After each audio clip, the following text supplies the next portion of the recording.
Hanya kisah yang masyhur berhubungan dengan masalah ini adalah kisah Uthman bin Affan radhiyallahu anhu yang pernah menziarahi kuburan lalu terisak-isak menangis seperti anak kecil. Lalu beberapa teman-temannya di zaman khilafah beliau berkata, "Wahai Amir Mu'minin, kenapa anda menangis melihat kuburan? Padahal Nabi SAW sudah menjamin buat anda surga. Dan anda ini siapa?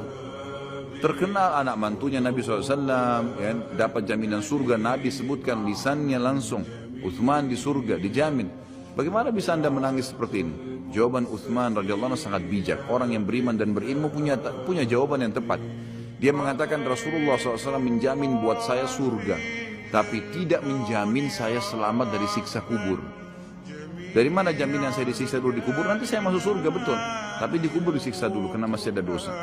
Maka pemahaman yang dikeluarkan oleh para ulama tentang tadi saya bilang, dosa itu sekecil apapun sudah cukup untuk membuat adanya siksaan, gitu kan? Itu karena pernyataan Uthman bin Affan yang menyebutkan statement tadi, gitu kan? Jadi kita harus memahami poin ini teman-teman sekalian. Makanya jangan pernah tunda minta maaf sama orang. Jangan pernah tunda mengembalikan haknya orang lain. Jangan pernah menganggap remeh dosa-dosa kecil. Tidak boleh sama sekali.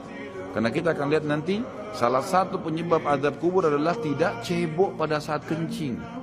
Masalah kecil yang dianggap kecil oleh orang, gitu kan? Banyak orang anggap remeh. Maaf, banyak saudara-saudara kita yang membawa taksi, kendaraan umum di luar sana, kemudian kadang-kadang kita lihat di pinggir jalan kebelet kencing, main mampir sembarangan saja, ya, kencing sembarangan, tidak membersihkan dirinya. Ini berbahaya, penyebab azab kubur. Kata ulama, kalau kencing saja itu sudah menjadi penyebab, bagaimana dengan buang air besar?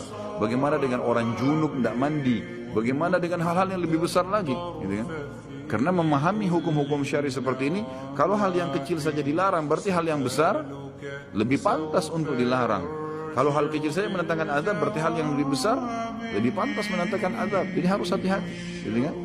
Kalau amal ibadah kecil kita kerjakan sudah besar pahalanya, bagaimana dengan amal yang wajib misalnya, atau amal yang besar yang kita kerjakan? Kalau umrah fadilahnya besar, berarti haji lebih besar.